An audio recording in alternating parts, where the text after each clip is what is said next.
Hi everyone. इस video में हम BA programme semester 6 Hindi non major यानी कि माइनर का एक सब्जेक्ट है साहित्य चिंतन। इसका पीवाईक्यू और एग्जाम पैटर्न डिस्कस करेंगे। इसमें इकाई 1 में काव्य की प्रमुख आधुनिक विधाओं का सामान्य परिचय है, जिसमें आप लोगों का आख्यानपरक कविता है और प्रगीतात्मक कविता है और छंद मुक्त कविता है और नवगीत है। फिर है गद्य की प्रमुख आधुनिक विधाओं का सामान्य परिचय, उपन्यास, कहानी, नाटक, निबंध। अन्य गद्य विधाएं हैं इसमें आत्मकथा, जीवनी, संस्मरण, रेखाचित्र, यात्रा वृत्तांत, डायरी। और इकाई 3 में आलोचना के अवधारणात्मक पदों का सामान्य परिचय है, जिसमें लोक मंगल की अवधारणा और पुनर्जागरण और आधुनिकता बोध, अनुभूति की प्रामाणिकता। और इकाई 4 में आलोचना के अवधारणात्मक पदों का सामान्य परिचय का सेकंड पार्ट है। इसमें बिंब है, प्रतीक और मिथिक है, विसंगति है, विडंबना है। ठीक है, ये 20 सिलेबस है। आगे चलते हैं इसके पीवाईक्यू की तरफ। तो 90 नंबर का पेपर एज यूजुअल आने वाला है। सारे क्वेश्चंस करने हैं।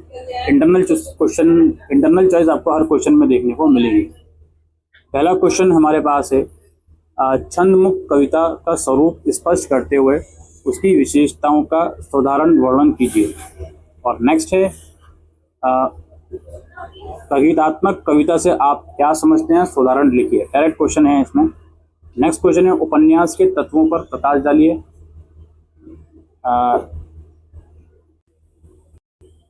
या फिर रेखाचित्र और संस्मरण में अंतर स्पष्ट करते हुए रेखाचित्र की विशेषताएं लिखिए।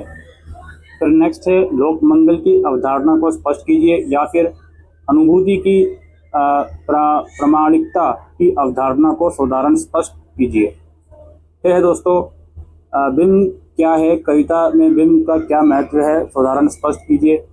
या फिर विसंगति से आप क्या समझते हैं, उदाहरण सहित लिखिए। और लास्टली किन्हीं 3 पर टिप्पणी करनी है। हाँ, आपका है आख्यानपरक कविता, निबंध के प्रकार और पुनर्जागरण और प्रतीक और डायरी। आइए एक और पेपर हम आपके साथ डिस्कस करते हैं। पैटर्न वगैरह सभी कुछ सेम है। हम डायरेक्टली क्वेश्चंस पे आते हैं। प्रगीतात्मक कविता का परिचय देते हुए इसकी विशेषताएं लिखिए या फिर साहित्य में नवगीत की अवधारणा को स्पष्ट कीजिए। नेक्स्ट है, नाटक विधा के स्वरूप का विवेचन कीजिए या फिर आत्मकथा और जीवनी में अंतर बताते हुए जीवनी विधा की विशेषताएं लिखिए। फिर आधुनिकता और आधुनिकता बोध से आप क्या समझते हैं, स्पष्ट कीजिए। या फिर पुनर्जागरण ने साहित्य की दशा और दिशा बदल दी, इस कथन पर अपने विचार प्रस्तुत कीजिए। नेक्स्ट है, बिंब का अर्थ बताते हुए साहित्य में इसके महत्व को रेखांकित कीजिए या फिर विसंगति और विडंबना के स्वरूप को स्पष्ट कीजिए। और लास्टली किन्हीं 3 पर टिप्पणी है, आख्यानपरक कविता, संस्मरण, लोकमंगल की अवधारणा, मिथक और मुक्त छंद। तो ये दोस्तों पीवाईक्यूज और एग्जामिनेशन पैटर्न आप लोगों का साहित्य चिंतन का। शुक्रिया।